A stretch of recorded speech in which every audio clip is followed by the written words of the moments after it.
And we're back talking about the Zoot Suit culture, specifically the Zoot Suit itself. It did originate in Harlem, New York, by African Americans who, at this time, were using the Zoot Suit as like a form of expression because this was pre-civil rights during Prohibition and the Great Depression, and they felt that their communities were underrepresented and their voice had not been heard. So through music, such as the jazz scene, the Chitlin Circuit, things of that nature, and through fashion, through the Zoot Suit, they created this trend, this style, this new wave of culture that they originated to create for themselves, and this culture caught on. Um, so the Zoot Suit itself was an exaggeration with its bold colors that the African Americans would wear. They would wear, bright orange, red, maroon, crazy colors of plaid, things of that nature. And it started off with this trend. Like it started in New York to Chicago, down to Louisiana, and then from Louisiana through the railroad and train systems, it made its way down to Texas and then to California. So that's how it made its way to for Mexican Americans to pick up. But it started off African Americans wearing them, then Italians and Jewish people wearing them. So if you ever see like those mobster movies, they have on those nice tailored zoot suit kind of esque variation. And then, like I said, it made its way down to Texas to California, where Mexican Americans picked it up, and they added their own variation to it because, as I said before, African Americans would wear like bold colors, as opposed to Mexican Americans who would only wear like black, gray, silver, platinum, zoot suit styles, very neutral colors. But as we talk about the zoot suit culture in World War II and how it meant, being unpatriotic, because as it was an exaggeration, it did require more fabric to make because it was more, oversized coat and oversized pants. If you ever seen the Tom and Jerry zoot suit outfit on Tom the cat, it has those shoulder pad, things, and it drapes down, and it's like an exaggeration. It has extra cloth, and during the War Production Act, these materials were preserved for uniforms and for the military. So, retailers were banned from creating the zoot suit, but they would still make knockoff zoot suits, and Mexican American youth and other youth still found a way to wear them. But they were associated with being unpatriotic because it was like a slap in the face to the servicemen. It's like saying, "Hey, these resources are more suited for my suit than it is for your uniform in battle." Um, and it also meant other things, which I'll explain right now. But even in its origin, it had like ties to being delinquent and delinquency and troublemakers, because since it started by African Americans, the racism that they endured, their fashion sense was also criticized, and African Americans were seen in zoot suits and this style that they created. It was it was stigmatized as being troublemakers and you know a delinquent. So you add that to the equation, and it just kind of creates this formula for prejudice against Mexican Americans in Los Angeles at this time. And we'll explain more about it when we talk about the Sleepy Lagoon trial case, which is very important. As I said, it's the epicenter of the Zoot Suit riots. Um, it didn't trigger the Zoot Suit riots necessarily because this trial case happens a year prior, but it sets the context of the tone in the city. And it's kind of a complicated situation because it covers the murder of a Mexican American named Jose Diaz, but how that situation came to be is very complicated. So, first, what I want to describe um, is, when you hear it, when I describe to you what happened in Zoot Suit riots and in the media, they mention the Pachucos, the Zoot Suiters, as gang members, as troublemakers, juveniles, gangs that go out and hunt people, what have you. However, a gang that we can consider in today's time is very different than what would be considered in the 1940s. In today's time, a gang would be considered, you know, violent for drugs, weapons, human trafficking, RICO charges, pretty serious organized crime stuff.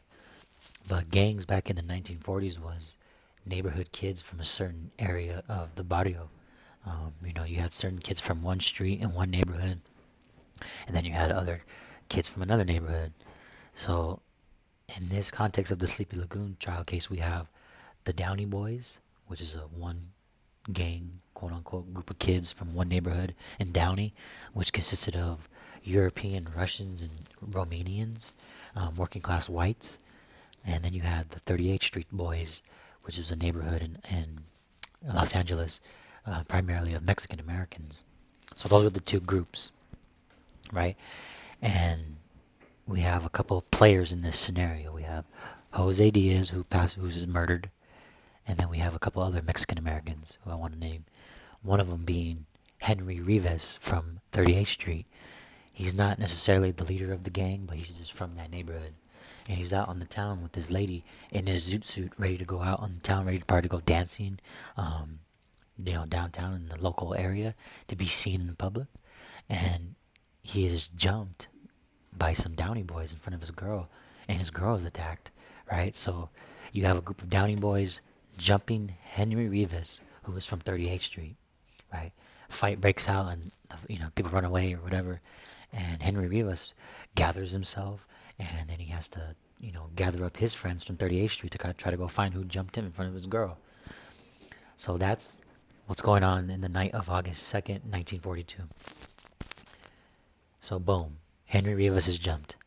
Later on that night, Jose Diaz, who was the one that was murdered, is at a party right now. He's a pretty good kid. He's a Mexican American child of Mexican Revolution immigrants, and he's there at a party. He's gonna be volunteered to go to the war pretty soon, and they're having a party. He's drinking and he's drunk, and these Downey boys came to come crash the party for beer, right?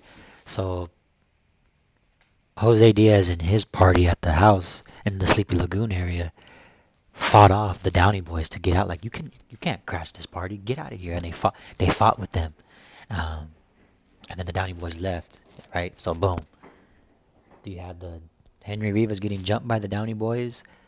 The Downey boys then coming to a party where Jose Diaz is at and trying to crash the party for beer. They fight. The two parties there fight, and the Downey boys leave again. Well, as they leave, Henry Rivas and the boys from 38th Street are going to the Sleepy Lagoon because they heard of a party that was going down there. The party that Jose Diaz was at. Thinking that that was where the Downey boys went. They went in the Sleepy Lagoon at this party. Let's go get them.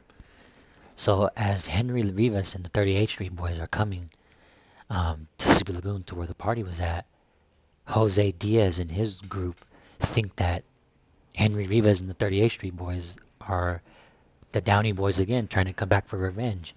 So, that miscommunication and, misunderstanding between the 38th Street boys and Jose Diaz's group caused a fight, right? And, we don't know what happened, but the two groups fought, and it ended up with Jose Diaz being stabbed and killed and left in a ditch in the area, in the Sleepy Lagoon area, right? And it was the police found him the next day, and this started the trial of the Sleepy Lagoon. So that was the scenario, right?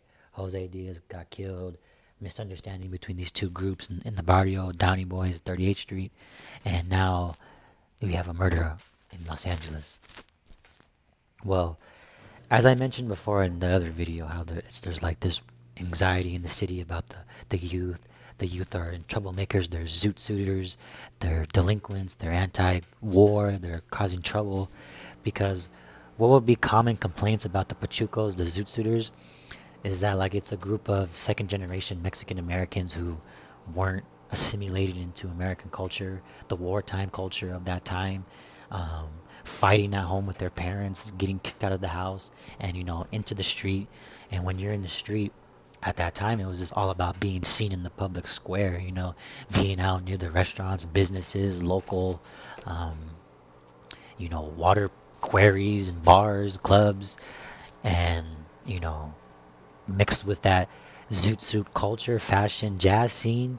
It's just like a recipe for trouble sometimes. And The complaints against the Pachucos were that the groups of like five Zoot suitors would like harass, you know, the military servicemen and their wives when they would come out into the night in the town, um, and things like that. They would harass the citizens and, or, were wielding weapons, had drugs on them. Wasn't like I said, it wasn't organized crime yet, but just a group of troublemaker kids not who hadn't had served in the war, who were just home, being youth, getting into trouble, and but society was treating them as like something more deeper than that, something that such as like the axis of evil had an influence on our youth, and that it was undermining America, but it wasn't the case.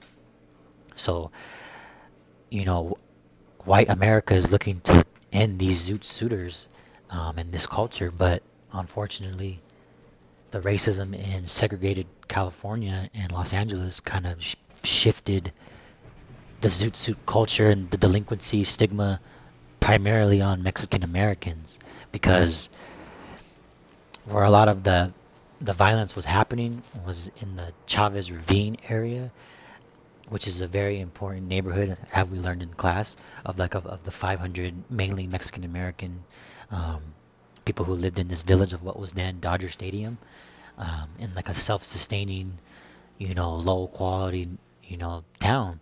And that was when later on in the years in the 1950s, where they were forcefully removed in favor of selling the land to Dodger Stadium. But hold on, let me catch my train of thought.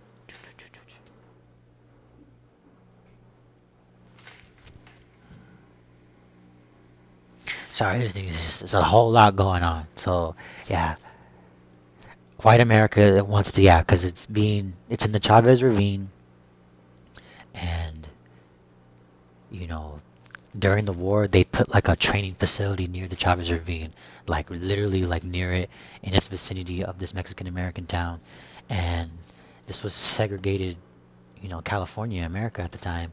So you have a primarily Mexican American town next to a all white segregated military who now are interacting with each other, and there's another major influence on what was going on. So while military people are working, when they're done working, they go out into the nightlife in Los Angeles downtown, right? The second generation Pachuco Zoot Suiters are not at home. They're out in downtown too, as well, in the city life, at the clubs, at the businesses, being seen out in public. So it's like a melting pot of people of two different groups that are conflicting with each other. And I'm about to get when I move past the Sleepy Lagoon murder trial case.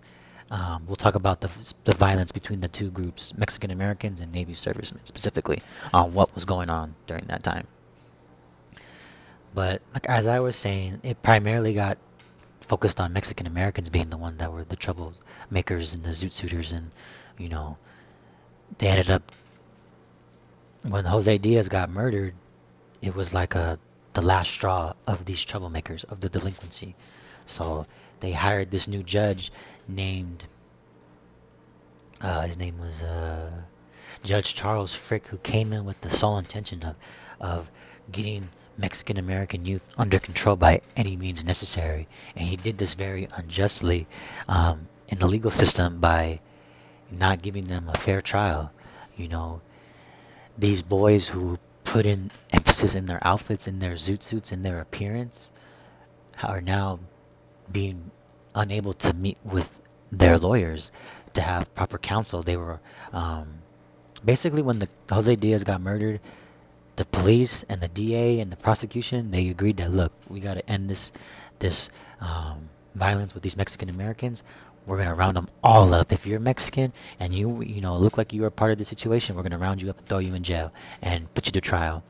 And it was like 20 Mexican American youth from 38th Street, because they did, like I said, there wasn't really no smoking gun to one suspect of the murder of Jose Diaz, but they knew that they were Mexican Americans from 38th Street. So what do? They go into that neighborhood and just round up anybody who looks like a suspect, which in this case was Mexican American.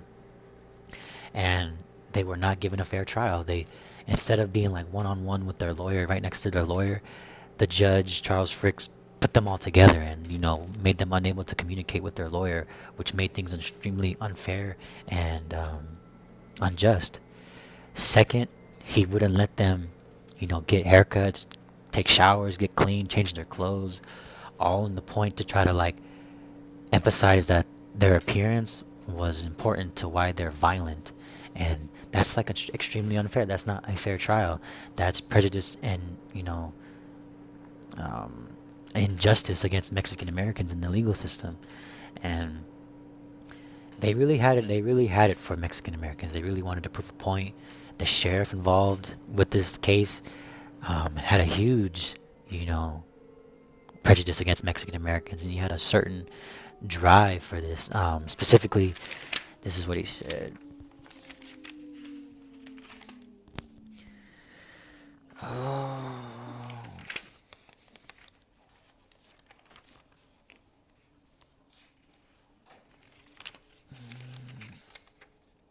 I don't know. Basically, the sheriff was just trying to emphasize when he would talk about the Mexican American zoot suiters is that it's just in our nature to be violent. You know, when our ancestors, our Aztec ancestors, would sacrifice the Spaniards and other indigenous tribes by the tens of thousands, 50,000s, that that lust for blood and the lust to have knives to cut someone's heart out. It's in our DNA, and that you know this unpatriotic violence in society, unwillingness to adhere to the laws and culture in America. That's like in their DNA. That they're just these horrible people, and just this whole eugenic Nazi rhetoric was being spewed out by um, these sheriffs and judges in the legal system against these Mexican Americans, and this was a super controversial case. Like, look at when we talk about like Black Lives Matter and George Floyd, like how that caught national attention in America. So just picture back then when these kids didn't get a fair trial. You know, a lot of Mexican Americans in Los Angeles and other people too felt that these kids were being railroaded. They weren't given a fair trial. So there was a lot of support rallying for them in protest. You had intellectuals, teachers, union workers, businessmen, communists, celebrities try to speak up for these boys that hey, like they're good kids. They're not gang members. They're not who you say you are. And the media wasn't no help too. Like they were really emphasizing the violence in Los Angeles at the time, and you know, really identifying the Zoot suiters with Mexican Americans, like kind of putting that image in the press. So when you think of Zoot suiters, you're not thinking of African Americans anymore. You're thinking of Mexican Americans in America fighting with Navy soldiers and harassing citizens in the downtown Los Angeles, and this just became this huge controversial case the year before the Zoot Suit riots. So just picture like social injustice, a really controversial case, um, and these kids ended up getting, it was like 20 of them, and they ended up getting sentenced to like life in prison. They ended up getting sent to San Quentin prison, um, with no like you know just cause and you know lawful legal counsel. So this caused society in LA and California and just in America to kind of protest this, and there was just this racial tension in America that set the tone for the Zoot Suit riots. So now that we talked about this other stuff, now it's time to talk about the nitty gritty, the actual violence between the Mexican Americans and the Navy soldiers. So, as I said, a lot of the action was taking place in the Chavez Ravine, and the U.S. Navy had a military training facility in near the Chavez Ravine. Like the Navy men had to cut through um, the Chavez Ravine to get to where they needed to go and to get to the city and through the downtown city. So, depending on who you ask and depending on what literature you read, it was like disrespect, harassment on both sides. You know, the complaints from the Chavez Ravine from Mexican American women and elders was that these Navy men would come through to the Chavez Ravine and verbally harass them, the women, because a lot of the times after the military men would get off from work from, you know, to blow off steam because there's, they're gonna go fight the Nazis and go kill the Japanese. What they would do is that they would go down to the downtown Los Angeles to go party to the, the club scene, right? And they would try to pick up Mexican American women and African American women because they thought that they were easy and that they were sexually available. So, a lot of the complaints in the Chavez Ravine were harassment towards women, trying to pick them up, unwanted attention, unwanted gestures, and then it escalated into physical harassment. They probably tried to sexually harass them, grab them, grope them. Hey, you want to come with me? Blah, blah, blah, blah, Excuse me. And then that would escalate into violence between the Pachuco Zoot Suiters, Mexican American youth in the barrio of the Chavez Ravine, would fight, get into scruffles with the Navy servicemen in the name of protecting their neighborhood, protecting their women, protecting their elderly, their mothers, their sisters, partners, love interests, because of these men that are coming into their neighborhood harassing them. Mind you, this is a segregated Los Angeles. This is a segregated town. This is like primarily Mexican American people living there, along with African Americans and some, working class whites, Jewish people. But, it was the Pachucos in the name of protecting their people, right? But if you ask the servicemen, it was like these Pachuco, thugs and gangsters were just harassing them and their women. You know, while like a man and a woman were traveling in downtown Los Angeles, a group of Pachuco people would harass them from the train station, the local cab cars, to wherever they needed to go. Talking about like, why are you in my neighborhood? What are you doing? Get out of here! Nobody wants you here. Like just harassment from both ends, and there was a lot of reports from Navy soldiers that Pachucos were allegedly harassing their women, white women, um, making them feel unsafe and making sexual advances towards them as well. And this is where you kind of see a common trend. Like if you really break down what was the causes of the Zoot Suit riots themselves, um, we can equate it to a for the white Navy servicemen. It could be their you know insecure ego with their patriotism because this is a time of war. This is a sensitive time in America. The white Navy serviceman is getting into it with the Mexican American Zoot Suiter. What does the Zoot Suit represent? It represents, you know, um, a disrespect to the rationing of materials, and it kind of makes them feel un-American. So from a patriotic sense, fighting the Pachucos and Mexican Americans, it kind of seemed like their duty to fight them. Like, these people are fighting us. Like we're the heroes here, and that was the misconception was between the two. And the second most biggest one has to deal with evolving around the women between the two groups. You know, um, the white man has this masculinity urge to be a protector for his mother, his grandmother, his daughter, and his wife. And if you know his white women are being attacked by Pachuco Zoot suitors, he has an obligation to fight them and to fight back. And I think that it was like this back and forth between the two, and you know, because that's what the common complaint was between the two. It was like harassment towards women. It wasn't necessarily there was like verbal harassment between zoot suitors and soldiers directly. Calling them zoot suitors would call them like your Uncle Sam's bitch. Pardon my French. Uh, this and that, and racial things from the Navy servicemen, calling them wet bags and illegal immigrants, things of that nature. Um, so this is a lot of back and forth going on, and it was just interesting because you know a lot of people not don't blame women, but they think that women were a big factor in why they were fighting, because down in the downtown Los Angeles area in the party scene, in racial tense Los Angeles, if I'm a Mexican American and I see these Navy servicemen coming to blow steam in our neighborhood, our barrio, um, and they're harassing our Mexican American women, trying to pick up on our women, and disrespect us in our land. Like it causes like these emotions in us and men and humans that it's like that springboard for violence. It's just that fuel, you know, and we see that between the two groups.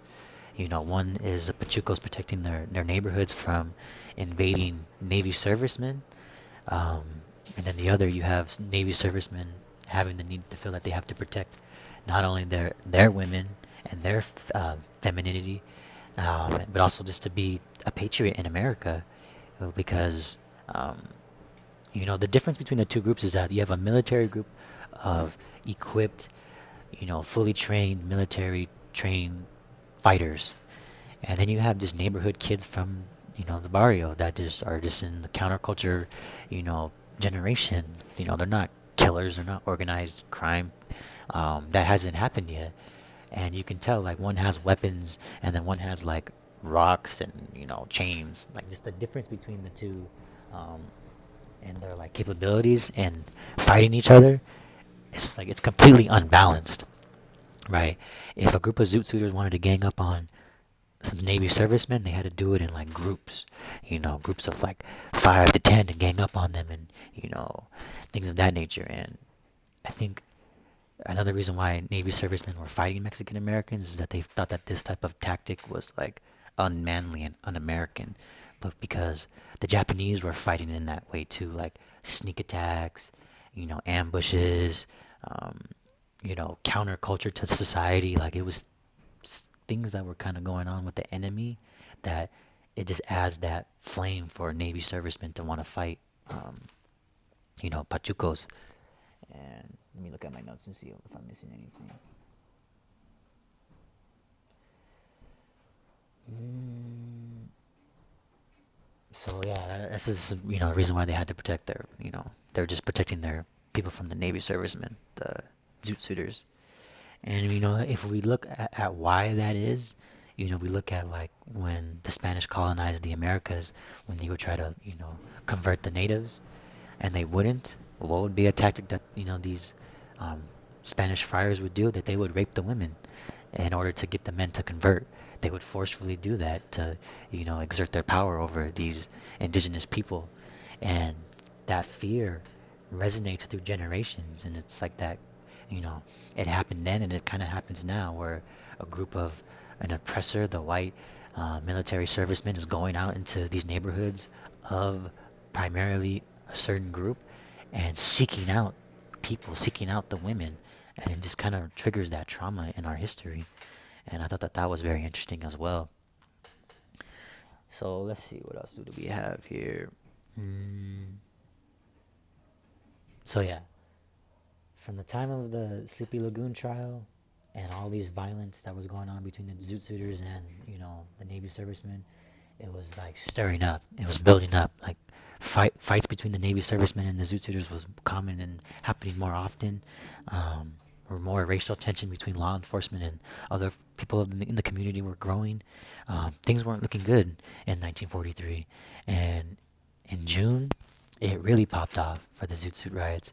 You know, so like I said, it wasn't no surprise if a Zoot Suiter was gonna fight a Navy serviceman. Whether they thought that one group was harassing another, and disrespecting Mexican American neighborhoods, harassing white women, fights downtown in the club scene because one group is trying to pick up another group. Um, but one night it really popped off where these Navy servicemen were out on the town and they crossed paths with these Zoot Suiters, and one Zoot Suiter raised his hand, and Navy serviceman got scared, and they were fighting, and the Zoot Suiters got a lead on the Navy serviceman, and one got a broken nose and was all busted up. They had to take him back to the base. Well, the Navy servicemen were like, "Screw this, man! Like, we're all gonna go back." So they went back to the base and came back to the Chavez Ravine area with more groups in the hundreds, searching for people in zoot suits, and this is where the violence began. These Navy servicemen were actively, if you were wearing a zoot suit, they were actively going to beat you up and to rip your clothing with blades and strip you of your zoot suit and leave you naked out into the street. And it was like this horrible thing because Most of the time the violence was happening in the downtown district in, downtown Los Angeles, South Central, near the businesses and the clubs, right? But because of this, one night in June, these Navy servicemen were now going into the Chavez Ravine, into the neighborhoods, and seeking out Mexican Americans that were living there. Innocent people that weren't going out into the club scene in downtown Los Angeles. Um, and they were going into the neighborhoods, and if they found you in a zoot suit, and if you looked Mexican, they got out and they beat you up, and they assaulted you, and it became like a horrible situation because it didn't just stop there. They weren't just going for the zoot suiters. They now started going for if you were Mexican in general. If you looked Mexican, they attacked you. You know, and then you had it was the Navy servicemen that were fighting, and then you had Marines from a different area in Los Angeles came and joined the fight. That camaraderie between the two military groups started, and then you had the Marines coming from one area to come fight into the Chavez Ravine, and then you had um, you know citizens that supported the Navy servicemen also joined the fight and came into the Chavez Ravine to attack these people. It was a huge deal. It wasn't just a normal fight in the downtown city. It was like an all-out war in this Mexican American town. It was scary. It was horrible, man. Just picture like you just hear like, hey, and they're coming. These Navy servicemen are coming, and they are all coming like a stampede, and they're coming to assault anybody that looks like a zoot suiter, right? And this was going on for a couple of days, and it was like this thing where not even the military commanders can stop their men from going down there. Like even like it became a problem because the city not only was the city in violence and upheaval, but like the command and their units they weren't in control. It was hard for captains to get their men to not go into downtown Los Angeles, to not go into the Chavez Ravine, to fight the Mexican American zoot suiters, and to stop interactions between the two groups. It was growing out of control, and it was wild, man. You had people from like Vegas, San Diego, San Bernardino that were involved, that were coming down to coming into Los Angeles to help fight the Mexican Americans in the Chavez Ravine. But just the violence was spreading around in Southern California. There were fights constantly in San Bernardino. There were fights constantly in San Diego, Las Vegas. It was getting out of hand, and it was horrible, man. Because as I mentioned, like these Mexican American zoot suiters, the Pachucos, they weren't like a military superpower. They weren't geared up for war. They were just neighborhood kids who just had their hands to fight, and maybe like bike chains, and maybe like tools around the neighborhood. These military people, they had like protective gear. They had you know convoys that were able to transport all of them at once, to go from one town to the other, from one street to the other. It was kind of a completely unfair balance of power. And you know but the one thing that the Mexican American Pachucos did have is that they did have knowledge of their neighborhood. you know because the Navy servicemen had to go down certain streets to get from point A to point B, but people in the Chavez Ravine knew that area by heart. So what they would do is that they would lure Navy servicemen in, like, oh, hey, come and get us, we're over here. And the Navy servicemen would come in with their convoys, come in through a certain street, and then the Pachucos would entrap them. They would trap them and then take them out of the car and beat them up, and get back at them, with their hands and their you know socks full of pennies, and other unorthodox weapons that they can find. It's really a guerrilla um, guerrilla warfare type of tactics that were going on, which is just interesting. You know, they did make a play about this, but like it should be like a movie. Like this thing was insane. This was crazy, um, and the problem was getting so bad. These Navy servicemen, other branches of the military, citizens in the racist segregated Los Angeles were involved beating up Mexican Americans. But then it didn't stop there. Then they started just beating up African Americans. They started beating up Jewish people, other working class whites that were just in the vicinity of the Chavez Ravine and other neighboring cities. Like, it was just an all out brawl that was going on. And, It was chaos in the city, and it actually led to many of those Pachuco Zoot Suiter neighborhood street kids from different neighborhoods. It it it forced them to try to like join forces, man. They're like, hey, these crazy white people, man, they're beating us up and they're killing us and embarrassing us, leaving us out in the middle of the street, man. We have to like put our differences aside and fight them. And this was one of those things where different groups formed a coalition and they had a unity to fight a common enemy. And it was out of hand. And so this was going on for like about a week. It was like kind of an embarrassment to the country because we're supposed to be leading the way in the fight, and then we have our own civil unrest, you know, because of wartime stress and racial tension, and it was just embarrassing for America. So what they had to do is that they had to, you know, keep their Navy servicemen in the base, didn't let them go into Los Angeles anymore, and they had to outlaw the zoot suit. If you wore a zoot suit, you were gonna get arrested and you were gonna get fined because it was very dangerous, and even still, the police were still prejudiced against Mexican Americans, arresting them, not the Navy servicemen who were fighting, right? Like, it wasn't just the Pachucos and the Zoot Suiters that were fighting. It was like this crazy, uncontrolled servicemen, these untamed citizens of America that you were trying to, portray as like the leading example of the world. But your civilians are coming into different parts of the town to fight Mexican Americans in a small community, and it was just this crazy, horrible situation. And while all that's going on, these boys from the Sleepy Lagoon trial are still in jail, and but it ended up, you know, the movement to get them out on basis of like unfair trial, it ended up did working. There wasn't anyone. It was unable to prove that anybody was the primary killer, and that there was a lot of unfair treatment in the trial from the judge. So they were able to dismiss the trial. The kids still were in San Quentin prison for X amount of years, but they ended up getting out. And after the fact of the Zoot Suit riots, but it just kind of goes to show that, that trial set the tone of what was going on in the city at the time. And it's just wild, man, like that America had that ugly moment again, like pre-civil rights. We had some ugly moments in America, but in terms of like what was going on during, World War II and the hypocrisy of, you know, having a stable home society is kind of ironic when you look at the situation that happened in Los Angeles. You had your Navy servicemen who were supposed to be the heroes of the world, fighting with counter-revolutionary Mexican Americans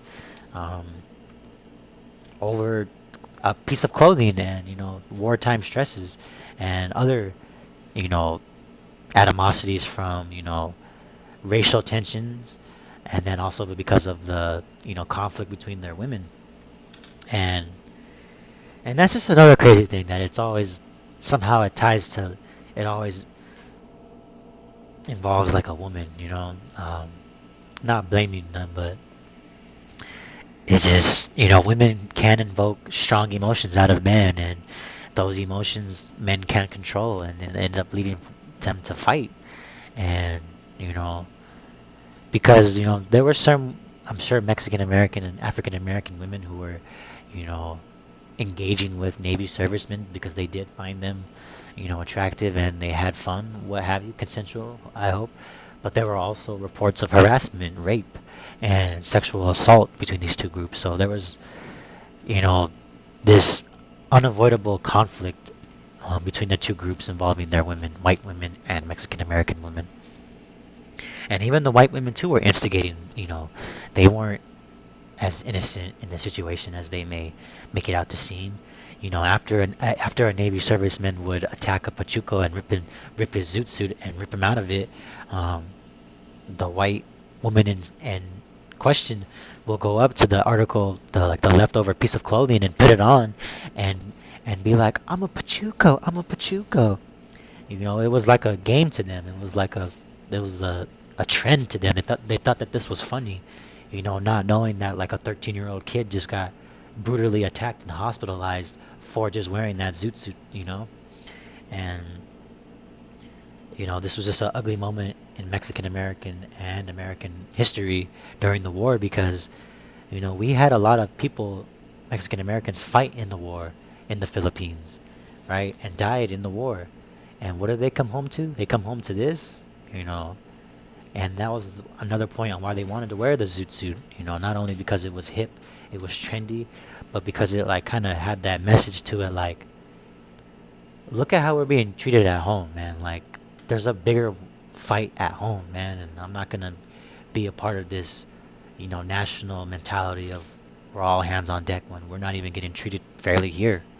And, you know, that's kind of explains the violence between the two groups. And it was just that precedent for the Chavez Ravine because, as we know, that it did get sold unfairly to the Dodger Stadium owners, and they were kind of swindled in their affordable housing development plan that ended up backfiring because of, you know, America's, anxiety about, creeping socialism and, our enemies' influence on our people, you know. So the reason why we want to talk about the Zoot Suit riots is because it's just a very important moment in our history. Um, like I said, for me, like I have a history with family members in the military. I am a proud Mexican American, and just kind of knowing how these two intersect, it's kind of like a trip to know, like, and how serious it got, and how things escalated, from a societal trend to an outlaw of clothing, you know, and just what happens when you put two different types of groups next to each other and how they interact with each other. And unfortunately, in this time period, it was violence for the Mexican Americans and the Navy servicemen.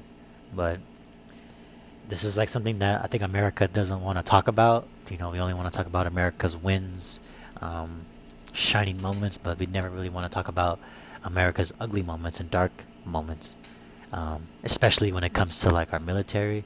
'Cause we try to be like a military dominant country, and we don't really want to shed light on our, you know, military era grievances. So I think it's very good to talk about this, because it's an extraordinary event. Like when I was reading this stuff, I felt like it should be a movie, like a remake animated thriller action movie. Because if you can just imagine yourself, during the explosion of the Zoot Suit riots in 1943 in June, it must have been a crazy time, man, to see numerous amounts of people, attack Mexican Americans, not only Mexican Americans, but just people in general, just chaos in the streets over an article of clothing. And these are like the people that are supposed to like protect your country, and you're just watching them batter this, this town in Los Angeles, and just to see the scale and how crazy it got, that racist citizens joined the fight, other branches joined the fight, people from a different state joined the fight, and just how the chaos spread from Los Angeles to the kind of the southern region of the world. And this is a very interesting topic to me. This information was very good. There was a lot more that I didn't know, and I think it's good that we talk about it. And I thank you for listening, and I appreciate it. And I definitely think that this could be like a part two where we can talk about it more in depth. But I really wanted just to give you just a spring shot of what I thought about it, and just the interesting aspects of what the Zoot Suit riots were about. But thank you, and I appreciate it, and have a good day.